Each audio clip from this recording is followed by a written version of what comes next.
नमस्कार, मैं हुसैन रिजवी। सुशांत केस की जांच अब बॉलीवुड के ड्रग्स कनेक्शन के तह तक पहुंच गई है और इसे लेकर बॉलीवुड में चल रहा नई गैंग वॉर भी एक तरह की गैंग वॉर शुरू हो गई है। ऐसा लग रहा है कि फिल्म इंडस्ट्री अब दो खेमों में दो खेमों में बढ़ चुकी है। एक खेमा ड्रग्स को लेकर सवाल उठाने से खफा है तो दूसरा खेमा ड्रग्स को लेकर बड़े आरोप लगा रहा है।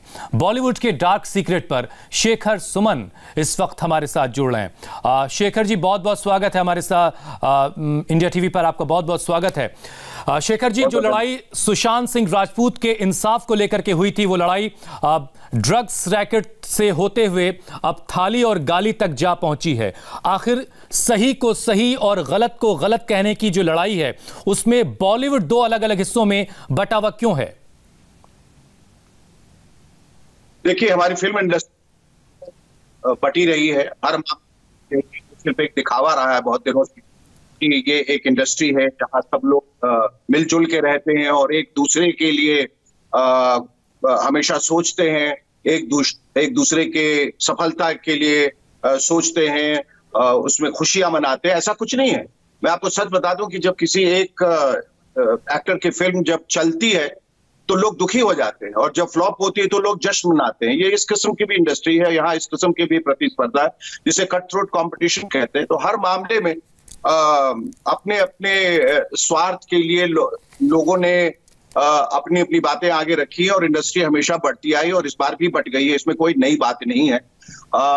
दोनों पक्षों को अगर आप ध्यान से देखें तो मैं सिर्फ इतना कहना चाहूंगा कि आपने भी अपने बात की शुरुआत में कही कि जिस बात को लेकर हम निकले, यानी सुशांत की हत्या के मामले को जो सुलझाने हम निकले थे और उसके लिए हमने इतनी जद्दोजहद की और इतनी बड़ी एक लंबी लड़ाई चली, इतनी लंबी जंग चली एक सीबीआई इंक्वायरी के लिए जो आखिरकार हुई, उसको छोड़कर हम यहाँ क्यों आ गए हैं इस वक्त? ड्रग का जो एक बड़ा प्रॉब्लम है वो इंडस्ट्री में बहुत दिनों से है और न सिर्फ इंडस्ट्री में, दुनिया में, हिंदुस्तान में, पंजाब में, यहाँ वहाँ यूनिवर्सिटी कैंपस हर जगह रहा है। वो तो बिल्कुल अपनी जगह सही है और उसको साफ होना बहुत जरूरी है इससे पहले कि पूरी की पूरी नस्ल खराब हो जाए और जनरेशन खराब हो जाए। लेकिन हम जिस फोकस को, जिस मुद्दे को लेकर निकले थे, वो क्यों पीछे रह गया? जब सब लोग एक साथ मिलकर लड़े थे एक मुद्दे के लिए, अब सब आपस में ही लड़ रहे हैं। ऐसा लग रहा है कि उस मुद्दे को दरकिनार करके कुछ लोग जो है वो सेंटर स्टेज आना चाहते हैं और वो चाहते हैं कि पूरा लाइमलाइट जो है या फोकस जो है वो उनके करियर पे या उनके जिंदगी पे आ जाए। तो ये समझ में नहीं आ रहा है ये क्यों हो रहा है। नहीं, ये कुछ लोग कौन लोग हैं? ये कुछ लोग कौन लोग हैं? जो बहुत सारे लोग इसमें है ना। एक आध नाम लीजिए आप कम से कम। की जरूरत नहीं है। आप लोग हमेशा कहते हैं नाम लीजिए, नाम लीजिए, नाम लीजिए, नाम लीजिए। देखिए शेखर, आप पोल खोल के लिए जाने जाते हैं। मैंने बहुत देखा आपको पोल को, तो पोल खोलिए। कुछ पोल खोल नहीं कर रहे हैं, हम ये कह रहे हैं कि देखिए, अगर मैं नाम लूंगा तो फिर लड़ाई बढ़ेगी। मैं तो ये कह रहा हूं लड़ाई रुकनी चाहिए। ठीक है। नाम लेना, नाम उजागर करना टीवी चैनल्स का काम है, नाम उजागर करना सीबीआई का काम है, एनसीबी का काम है, ईडी का काम है। कौन कौन लोग क्या क्या कर रहे हैं, आप लोग इसकी जांच पड़ताल कीजिए। मैं कोई उंगली उठाना नहीं चाहता, मैं नामों से वाकिफ हूं।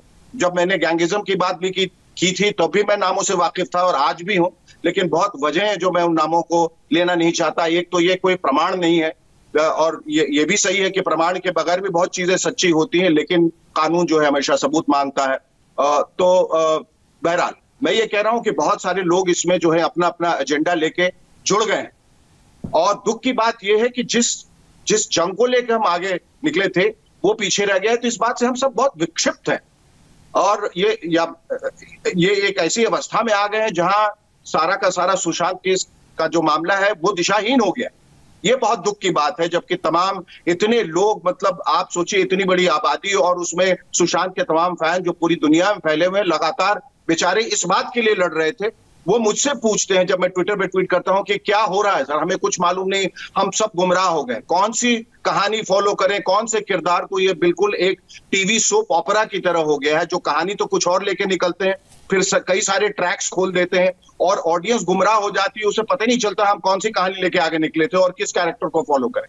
तो हमें एक जगह सीमित होके, केंद्रित होके अभी सिर्फ और सिर्फ सुशांत केस पे फोकस करना है। सुशांत को लेकर के जो ट्वीट है उसके हवाले से मैं आपसे सवाल लूं, उससे पहले जरा से बॉलीवुड की कुछ और बातें कर लेते हैं। कंगना रनौत ने कहा, शेखर जी, कि 99% बॉलीवुड स्टार्स जो हैं, जब उनकी पार्टीज होती हैं तो ड्रग्स में वो शामिल हैं और इसकी तुलना वो गटर से कर रही हैं।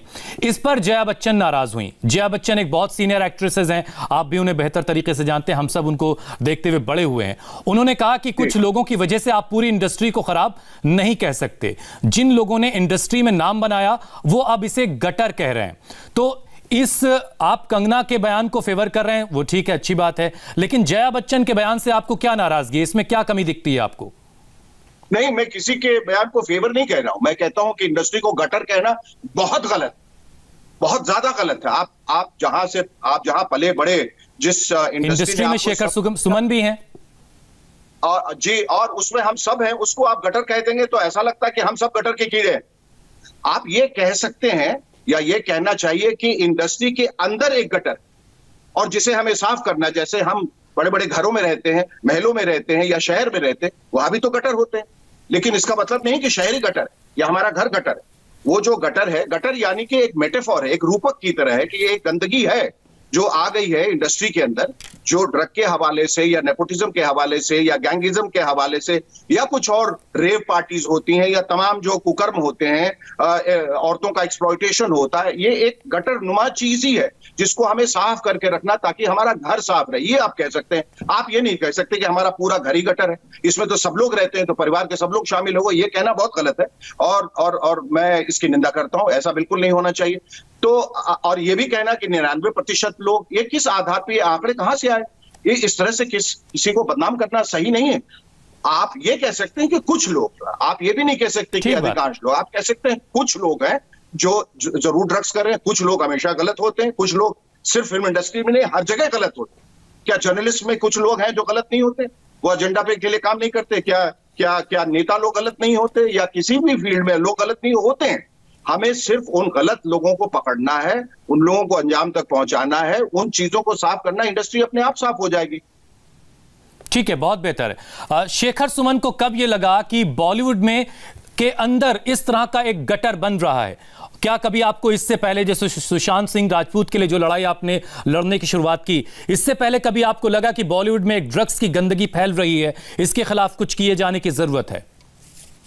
जी, बहुत सारी पार्टियों में ऐसा देखा गया और कुछ लोगों ने तो अपने अपने वीडियोस बना के ही डाल दिए जहां की ये इस किस्म की पार्टीज हो रही थी। हालांकि उसका कोई प्रमाण नहीं कि वो क्या कर रहे थे, पर ऐसा लग रहा था कि सब ड्रग कर रहे हैं। लेकिन बातचीत जो होती है सोशल सर्किट पे, जो हम लोग मिलते हैं, उससे पता ये चल रहा था कि इंडस्ट्री में अब ड्रग का चलन जो बढ़ रहा है, हर कोई जो है, खासतौर पर युवा पीढ़ी, पहले के जमाने में ऐसा नहीं हुआ करता था, खासतौर पर जो युवा पीढ़ी है इस ओर बहुत आकर्षित हो रही है।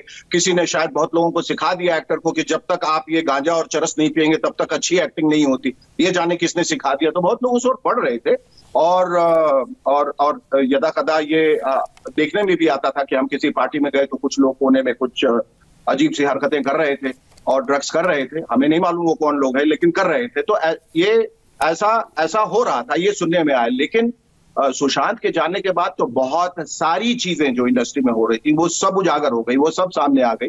तो ऐसा बहुत दिनों से हो रहा था। मेरे ख्याल से इसकी जांच बहुत पहले होनी चाहिए, बहुत पहले। जो लोगों ने वीडियोस जारी किए थे या लोगों ने स्टेटमेंट्स दिए थे कि ऐसा हो रहा है, कुछ लोगों ने इस पे आपत्ति उठाई थी और कहा था कि इस पर जांच होनी चाहिए, लेकिन किसी के कान में जू तक नहीं रहेंगी। और अब चूंकि मामला जो है एक बहुत ही विस्फोटक हो गया है और सब और एक तरह से ज्वालामुखी की तरह फट गया है, तो अब लोग इधर उधर भाग रहे हैं। चलिए, देर आए दुरुस्त आए। अब मेरे ख्याल से अब ये बातें जो है सामने आ गई हैं, तो इसके लिए कुछ जरूर जल्दी से जल्दी सरकार को, एनसीबी को वगैरह सबको करना चाहिए। ठीक है, ड्रग्स की ये गंदगी साफ होनी चाहिए। शेखर जी, मैं आपके ट्विटर हैंडल से गुजर रहा था, मैंने देखा कि आप लिख रहे हैं सुशांत डेथ मिस्ट्री। तो शेखर को क्यों ये लगता है कि सुशांत की हत्या की गई है? ये तो मैं कई बार, मतलब पिछले 3 महीनों से बोल रहा हूं। मैंने तो शुरुआत ही इसलिए की थी कि मुझे ऐसा लगा कि जब बहुत सारी ऐसी चीजें होती हैं जो आंखों को दिखाई देती हैं, उसके अलावा ऐसा दिल कुछ कहता है कि इसके अलावा भी कुछ है। ये जो दिख रहा है वो सच प्रतीत नहीं हो रहा है, या जो आपको दिखाने और बताने और जताने की कोशिश की जा रही है वो सही नहीं है। और मैं अकेला नहीं था, मेरे दिल ने गवाही दी, उसमें सैकड़ों लोग जुड़े जब मैंने ट्वीट करना शुरू किया कि मुझे इसमें कुछ फाउल प्ले नजर आ रहा है, जो आधार जिस आधार पे मैं बोल रहा हूँ, या जो तथ्य सबूत और जो प्रिमा फेसी एविडेंसेस बाहर निकल के आ रहे हैं, उसके आधार पे मुझे ऐसा लग रहा है कि there is more than meets the eye. और सबसे बड़ी बात और सबसे अहम बात यह है कि मैंने ये कहा, जितना मैं सुशांत को जानता था, जितना मैंने उसके बारे में पढ़ा और जानना चाहा, उससे तो यही प्रतीत होता था कि वह एक ऐसा इंसान था, समझदार था, ईमानदार था, पढ़ा लिखा था, डायरीज लिखता था, इंस्टाग्राम पे रोज कुछ ना कुछ लिख के पोस्ट करता था, तो बहुत एक्टिव था। एक ऐसा इंसान जब किसी भी वजह से अगर हम ये मान लें कि वो कहता है कि अब मुझे दुनिया को अलविदा कहना है और मैं बहुत परेशान हो गया हूं, अब जाना चाहता हूं, तो वो एक खत लिख के जरूर जाता है, एक सुसाइडल नोट जरूर लिख के जाता है, जिसमें वो कहता कि मैं सबको इस बात से बरी करके जा रहा हूं और इसके लिए कोई भी जिम्मेदार नहीं। ये ऐसा अक्सर देखा गया है कि लोग 99% लोग इस तरह का एक खत लिख के जाते हैं सुसाइड, और सुशांत तो जरूर लिख के जाता। तो सबसे पहले तो बात यहीं पर उठी कि एक इंसान जिसका करियर ठीक ठाक चल रहा था, जो फाइनेंशियली सब इतना बढ़िया कर रहा था, जिसकी लव लाइफ भी अच्छी थी, उसके पास क्या वजह थी कि वो इस तरह से अचानक उठ के एक दिन, जब वो एक दिन पहले स्क्रिप्ट डिस्कस कर रहा था, फिल्में डिस्कस कर रहा था, वो दूसरे दिन जाके सुसाइड कर ले। तो ये बात हजम नहीं हुई थी। और फिर बहुत सारे सुराग और तथ्य निकले, सीसीटीवी फुटेज का वहां ना होना, वो लॉकस्मिथ जो आया था, यानी वो ताला तोड़ने वाला, उसके बयान अलग, बॉडी उतारने के बयान अलग, वो जो हाइट वाली बात थी, जो फंदा लिगेचर मार्क्स था, ऐसे तमाम जो सुराग निकल के आए। उनके इर्द गिर्द के जो लोग थे वो कुछ कभी कुछ कहते थे, कभी कुछ कहते थे, और बयान कुछ देते थे, फिर पलट जाते थे। इससे सारी जो चीजें थी वो बहुत संदिग्ध दिखाई देने लगी, और मेरा अनुमान बिल्कुल सही निकला, क्योंकि बहुत सारे लोग जो इसके पीछे पड़े और फोरेंसिकली और विसरली इसको इन्वेस्टिगेट करने लगे सोशल मीडिया पे, तो वो हम सब एक ही नतीजे पे पहुंचे कि ये आत्महत्या नहीं है, हत्या ही है। चलिए, ये आने वाले वक्त में जांच एजेंसियां साफ कर देंगी कि ये हत्या थी, आत्महत्या थी। कुछ वक्त में तस्वीर साफ होगी। एक बार फिर से मैं ड्रग्स वाले इशू पर लौटता हूं। शेखर जी, ड्रग्स की बात रवि किशन ने उठाई तो जया बच्चन ने कहा कि जिस थाली में खाते हैं उसी में छेद कर रहे हैं। तो क्या सवाल उठाना थाली में छेद करने जैसा है? नहीं, बिल्कुल नहीं। मुझे लगता है वो जरा जोश में, आवेश में, क्योंकि वो ओल्ड स्कूल की हैं, वो जहां से आती हैं वहां ये इस तरह की मान्यताएं थी, इस तरह बहुत एक सैक्रोसैंक्ट एटमॉस्फेयर में जब लोग रहते हैं तो उनको लगता है कि हम जहां पल रहे हैं, बढ़ रहे हैं, उसके खिलाफ कुछ भी बोलना थाली में छेद करने जैसे बराबर है। रवि किशन या हम सब ये कहना चाह रहे हैं कि थाली में कोई छेद करने की कोशिश नहीं कर रहा था, थाली गंदी हो गई थी, हम थाली को मांजने की कोशिश कर रहे हैं, हम थाली को साफ करने की कोशिश कर रहे हैं, और यही हमारा प्रयास हो। इसमें कोई गलत बात नहीं है। जया जी भी अपनी जगह सही थी, शायद इस मुहावरे को बहुत ज्यादा डाइसेक्ट कर लिया गया। उनका ये कहना था कि भाई जिस इंडस्ट्री में हो उसको इतनी तो गाली मत दो। मैं ऐसा समझ रहा हूं, और बहुत सम्माननीय है, उनके खिलाफ हम कुछ भी नहीं बोलना चाहेंगे, या जो उन्होंने कहा वो ठीक है, वो अपना उन्होंने पक्ष जो है अपना सामने रखा। मेरे ख्याल से वो जज्बाती बहुत हो गई थी, और पुराने लोग जो है वो जज्बाती बहुत हैं, और इस लिहाज से उन्होंने कहा कि भाई जहां रहते हो उसके बारे में इतना बुरा ना करो, लेकिन उस मुहावरे को इतना ज्यादा तोड़ा मरोड़ा गया। हम ये कहना चाह रहे थे, शायद वो कहना चाह रही थी कि जिस शाख पे बैठे उसको मत काटो, क्योंकि रहना तुम्हें यहीं पर है, तुम्हारा एग्जिस्टेंस इसी इंडस्ट्री की वजह से। लेकिन उस शाख में अगर किसी तरह की बीमारी लग गई है, किसी तरह की गंदगी उसके साथ शामिल हो गई है, तो उसे साफ करना, उसे हटाना बहुत जरूरी है। शाख में कीड़े लग जाते हैं तो शाख को काटना जरूरी है, वो शाख नहीं निकल आए, पोपले फिर फूटेंगे। तो अगर आप प्रॉब्लम को अगर इस पॉइंट ऑफ व्यू से देखें तो ये भी एक तरीके से सही था कि वो एक उद्गार था, वो एक अभिव्यक्ति थी, एक जज्बाती तौर पे एक अभिव्यक्ति थी। वो शायद वो ये नहीं कहना चाह रही। चलिए शेखर जी, मैं उम्मीद करता हूं कि जिस तरह की लड़ाई आप सुशांत को इंसाफ दिलाने की लड़ रहे हैं, ऐसी एक लड़ाई आपकी तरफ से कम जो बॉलीवुड में ड्रग्स की गंदगी है उसको लेकर के भी देखी जाएगी। बहुत बहुत शुक्रिया हमारे साथ जुड़ने के लिए। जम्मू कश्मीर के लिए उपराज्यपाल मनोज सिन्हा ने बड़ी सौगात का ऐलान किया है। पूरी खबर देंगे आपको ब्रेक के बाद।